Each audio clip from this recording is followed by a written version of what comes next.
The next and last position to review is the prone position. In the prone position, the patient is lying face down on the operating table.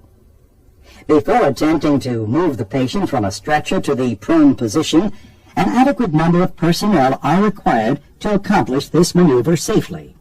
Of course, staff should use proper body mechanics to avoid injury to the patient or themselves. Also, before moving the patient, anti-embolic or sequential compression stockings are recommended and should be applied.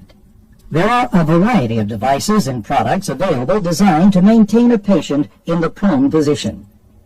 Depending on the type of surgery, the primary goal of supportive devices is the same: to relieve the pressure on the abdominal viscera, which can restrict movement of the diaphragm and make ventilation difficult, or possibly impede venous return through the inferior vena cava.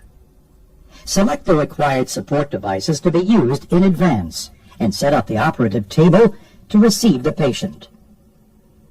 Check the heights of the OR table and the stretcher and adjust them so they are at equal heights and safely locked in position.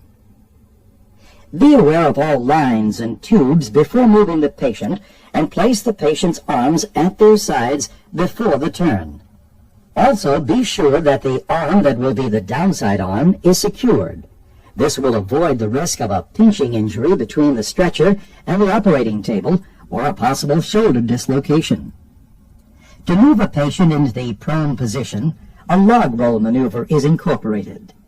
The starting point is usually the patient in the supine position on a stretcher or a bed. The anesthetist will coordinate the move and be responsible for the patient's head.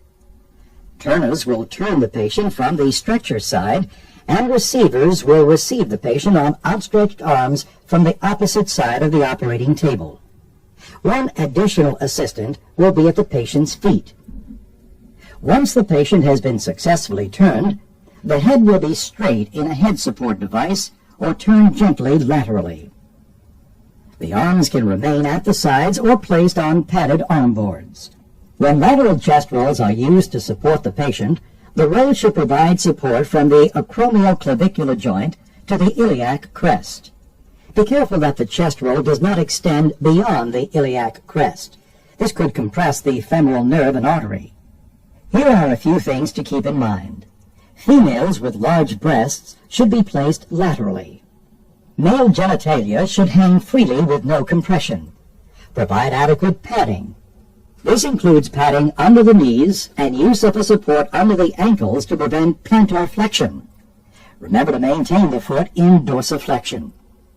When pronating a patient directly on the OR table, it is important to lift, not pull. Lifting will avoid shearing, which can result in tissue injury. If any procedure requires a repositioning of the patient, be sure to reassess the patient after the new position has been achieved.